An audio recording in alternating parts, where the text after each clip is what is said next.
Voici la vidéo 1 du module MXG5 dont le titre exact est Géotechnique pour le technicien. Nous commençons le chapitre 1, Rupture et critères de rupture, par un petit 1 qui consiste à faire des rappels sur les cercles de mort et les états de contrainte qu'ils représentent. Voici une fondation déjà vue à la vidéo 0. Il s'agit en fait d'un modèle de fondation, ici en noir, qui s'applique sur un modèle de sol représenté par des petits rouleaux. Lorsque la fondation s'enfonce, cela génère dans le massif de sol situé dessous au moins ces deux lignes de rupture que nous avons déjà vues. Indiquons la présence d'un élément de sol infinitésimal situé sur l'une de ces lignes de rupture. Le voici plus gros, il est soumis à des contraintes σv et σh puisque cet élément est dans le massif de sol.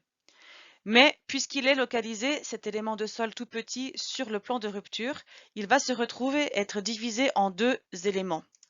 Si on isole l'un des deux morceaux obtenus, il nous faudra retranscrire à nouveau son équilibre en rajoutant, sur la facette obtenue inclinée, les contraintes σv et σh.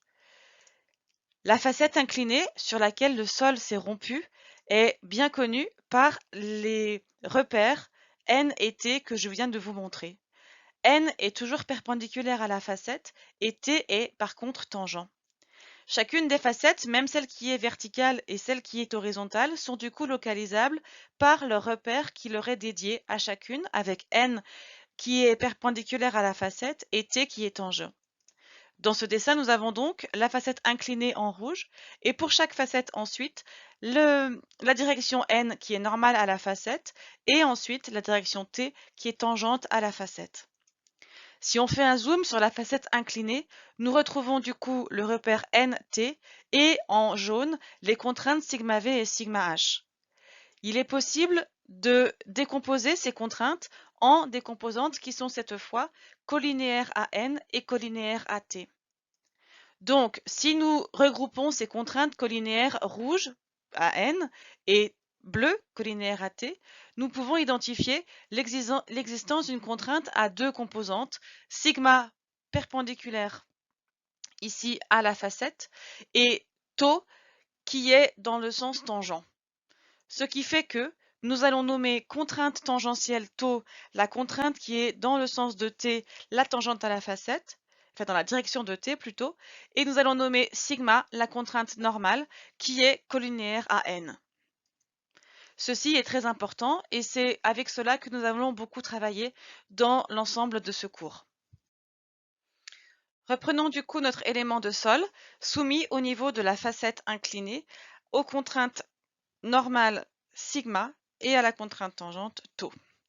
Nous pouvons représenter ces contraintes dans un repère de mort doté de tau à la verticale et de sigma la contrainte normale à l'horizontale. L'équivalent de cette facette avec les contraintes qui lui sont appliquées va être la position d'un point dont l'ordonnée est tau et l'abscisse est sigma. Ceci vaut lorsque nous avons, comme nous l'avons montré au départ, un élément de sol qui est localisé et placé comme le dessin le représente à nouveau. Si nous imaginons que cet élément de sol infinitésimal tourne autour de lui-même, nous pouvons du coup représenter un autre élément de sol infinitésimal sur lequel la position de la ligne de rupture va être différente. Si on retranscrit à nouveau, comme on l'a fait tout à l'heure, l'équilibre d'un des deux morceaux alors cassé ou l'un des deux morceaux découpés de cet élément de sol, nous pouvons prouver que nous générons sur la ligne de rupture de nouvelles valeurs de contrainte, sigma et tau, qui sont traduits du coup par des nouveaux points qui vont prendre leur place sur le repère de mort. Si on imagine à nouveau faire tourner cette facette là autour d'un même point, avec une facette du coup maintenant encore plus inclinée, ceci va se retranscrire par des nouvelles valeurs de contraintes qui vont être du coup les contraintes existantes au niveau de la nouvelle ligne de rupture qui sépare en deux cette nouvelle facette. On peut faire cela plein de fois et faire tourner de manière du coup indéfinie cette facette et point par point, nous allons ainsi former un cercle. Que représente ce cercle? Eh bien, cela représente l'ensemble des contraintes qui vont agir en un point. De quel point parlons-nous? Tout simplement, nous parlerons du point A qui est placé ici, au centre, autour duquel l'ensemble des facettes ont successivement tourné. Le cercle jaune du coup E est un cercle de mort. Le cercle de mort est une représentation graphique de l'état de contrainte en un point, ici le point A, et en 2D, proposé par Christian Automore en 1882. Nous allons pouvoir identifier ensuite sur ce cercle de mort deux points au moins. Il s'agit de celui qui est ici tout à gauche, c'est la contrainte principale mineure. Le point ensuite bleu qui apparaît tout à droite est la contrainte principale majeure. Regardons maintenant ce qui se passe lorsque nous imaginons prendre un élément de sol infinitésimal situé à des profondeurs différentes dans le massif de sol. Sur l'image de gauche, nous voyons que cet élément de sol est localisé à une profondeur conséquente dans le massif. Il s'agit de la profondeur grand Z. Sur l'image de droite, l'élément de sol est localisé bien plus près de la fondation, donc à une profondeur petit z. Qu'est-ce que cela va changer au niveau des cercles de mort? Eh bien voici, prenons ce dessin représentant du coup notre élément de sol découpé en deux, donc on a un des deux morceaux obtenus. Nous rappelons que si nous sommes dans un massif ici à cette profondeur, eh bien nous aurons l'effet de l'ensemble des éléments qui sont autour de notre sol qui va agir et du coup notre élément de sol de petite dimension va se retrouver être soumis aux contraintes verticales sigma V ici en rouge d'intensité conséquente et sigma H également conséquent. Pour retrouver l'équilibre, alors sur la facette inclinée ici, nous avons besoin de rajouter l'existence de contraintes qui sont sigma et tau dont l'intensité est conséquente. Si nous traduisons tout cela sur le repère de mort qui est juste dessous, nous avons vu apparaître sigma V et sigma H qui sont loin sur le repère horizontal des contraintes normales puisque d'intensité conséquente. Ensuite, l'équivalent de la contrainte sur la facette inclinée est cette fois-ci ce nouveau point violet qui est placé ici de manière cohérente puisqu'il traduit la valeur sigma et la valeur tau valables pour la facette inclinée au niveau de la ligne de rupture.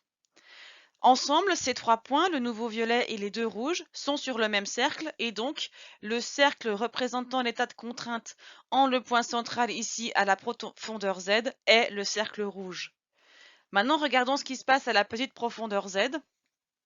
Puisque la profondeur et la quantité de sol autour de notre massif de sol justement est réduite, il est soumis à des contraintes verticales sigma V et horizontales sigma H, qu'on voit ici en bleu, d'intensité réduite. Cela va se traduire sur le cercle de mort par des points qui vont se trouver du coup localisés près du zéro, le zéro du repère étant évidemment ici. Ensemble, au niveau de notre facette, eh bien, nous avons besoin de retrouver l'équilibre et donc on va avoir besoin à nouveau de faire apparaître une contrainte normale et une contrainte tangente sur la facette au niveau de la ligne de rupture. Évidemment, les intensités de ces contraintes, sigma et tau, vont être réduites. Cela va se traduire sur le dessin du dessous par la position d'un point, le nouveau point violet, qui est du coup localisé plus vers la gauche et vers le haut sur le repère. Ensemble, les deux points bleus et le nouveau point rose vont être en fait sur un même cercle, dont la taille va du coup être réduite. Voici du coup ce qui change lorsque nous sommes à une profondeur importante et lorsque nous sommes ensuite à une profondeur réduite. Cela se traduit par des cercles dont la taille et la position dans le repère de mort sera différente. Je vais vous présenter maintenant une méthode graphique permettant de trouver grâce au cercle de mort la valeur des contraintes en un point, ceci dans n'importe quelle direction. Il s'agit de la méthode d'épaule. Pour cela donc, prenons un élément de sol infinitésimal, comme on l'a fait depuis le début de cette vidéo, qui est soumis à des contraintes sigma 1 et sigma 3, sigma 1 étant verticale et sigma 3 étant horizontale. Ces contraintes, comme la sigma 3 par exemple, agit seule sur la facette verticale qui est rose. Cette contrainte sigma 3 est la contrainte normale sur la facette rose. La contrainte sigma 1 qu'on voit ici est la seule qui agit, elle est normale à la facette verte. Ces contraintes donc prendront leur place dans le repère de mort qui est à côté, uniquement sur le repère horizontal des contraintes normales. On aura du coup les deux points bleus qui sont sigma 1 et sigma 3, localisés sur le même cercle dont on a ici la position du centre. Ce cercle de mort, du coup, est connu par la position de son centre, obtenue par sigma 1 plus sigma 3 sur 2. Et ce cercle ensuite est connu par son rayon, que nous pouvons avoir en faisant sigma 1 moins sigma 3 sur 2. La méthode d'épaule consiste à représenter sur le cercle de mort lui-même les facettes sur lesquelles les contraintes s'appliquent. Comme on l'a dit, sigma 1 agit sur une contrainte représentée ici en vert. Que nous prenions sigma 1 comme ça, vertical sur la facette du bas, ou sigma 1 vertical agissant sur la facette du haut, ces deux facettes sont vertes, donc horizontales. Nous avons représenté ces facettes du coup là où sigma 1 existe sur le repère de mort. Nous pouvons faire pareil en indiquant du coup les facettes sur lesquelles sigma 3 agit, qui sont du coup des facettes verticales, que nous soyons ici à gauche de l'élément de sol ou à droite. Si nous prenons du coup ces deux directions, la verte et la violette, nous pouvons les prolonger et elles se rencontreront en un point qui sera localisé ici. Nous nommerons ce point, eh bien, tout simplement le pôle. Qu'allons-nous faire avec ce pôle? Eh bien, nous allons pouvoir définir les valeurs des contraintes à n'importe quel point à partir de calculs relativement simples. Regardez, en partant du pôle, nous pouvons identifier des choses simples. Je vous rappelle que l'état que nous avons à côté, c'est un petit élément de sol qui a été découpé en deux, et nous avons du coup, sur la facette rouge, eh bien, l'idée d'une rupture. La facette rouge est en fait une facette sur laquelle agissent la contrainte normale sigma et la contrainte tangentielle tau. Cette facette est inclinée et c'est l'inclinaison en fait de la rupture dans l'élément de sol que nous avons ici représenté par rapport à l'horizontale avec l'angle θ. Eh bien, en partant du pôle, c'est très important cela, en partant du pôle, nous allons pouvoir partir également de l'horizontale, qui est rien d'autre que la direction verte, et représenter du coup, incliné de l'angle θ, le trait rouge qui viendra générer avec le cercle un nouveau point qui est le bleu, qui est le point de concours entre du coup le trait rouge et le cercle. Eh bien, lorsque nous comparons l'inclinaison de ce trait rouge et l'inclinaison de la facette que nous avons à côté, nous remarquons que ces deux traits sont parallèles. Il est donc très intéressant de chercher à connaître la position de ce point sur le repère de mort. Eh bien, nous remarquons d'ailleurs que l'ordonnée de ce point n'est rien d'autre que tau et son abscisse, à ce point toujours, n'est rien d'autre que sigma. Or, que sont sigma et tau? Eh bien, tout simplement les valeurs des contraintes normales et tangentes qui agissent sur cette facette d'inclinaison particulière. Nous avons comme objectif du coup de calculer sigma et tau exactement dans le plan de rupture.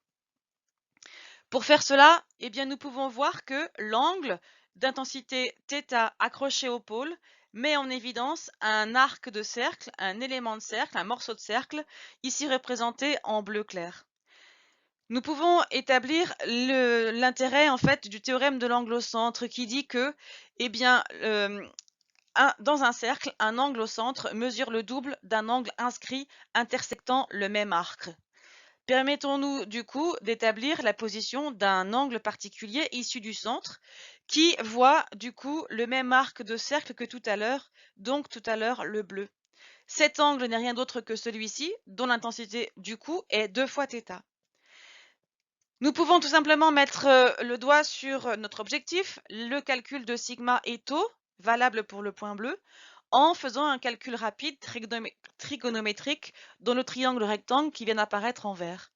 Nous remarquons que dans ce triangle, il y a des choses que nous connaissons et d'autres que nous cherchons. Par exemple, la hauteur du triangle vertical ici n'est rien d'autre que tau que nous cherchons d'ailleurs. Nous pouvons simplement identifier que que le côté qui vient d'apparaître n'est rien d'autre que le rayon que nous connaissons déjà comme étant sigma 1 moins sigma 3 sur 2. Par ailleurs, nous connaissons dans ce triangle un angle particulier qui, juste par déduction, est du coup pi moins 2 θ. Dans ce triangle du coup rectangle, connaissant deux côtés dont l'un est inconnu qui est tau et un angle, nous pouvons établir par des relations trigonométriques toutes simples que par exemple tau est égal à la taille du rayon fois le sinus de l'angle, soit le sinus de pi moins 2 fois θ. De la manière correspondante, ou en tout cas tout à fait équivalente, nous pouvons dire que la valeur de sigma, c'est en fait la position du centre à laquelle on aurait ôté quelle dimension? Eh bien tout simplement la taille qui est en fait la base de cet angle, de ce triangle plutôt, la base du coup de ce triangle rectangle vert. Eh bien cette base, c'est juste le rayon fois le cosinus de l'angle pi moins 2 θ. Je reviens du coup ici. La valeur de sigma que nous cherchons depuis tout à l'heure, c'est la position du centre, moins cette longueur de rayon fois cosinus pi moins 2 θ.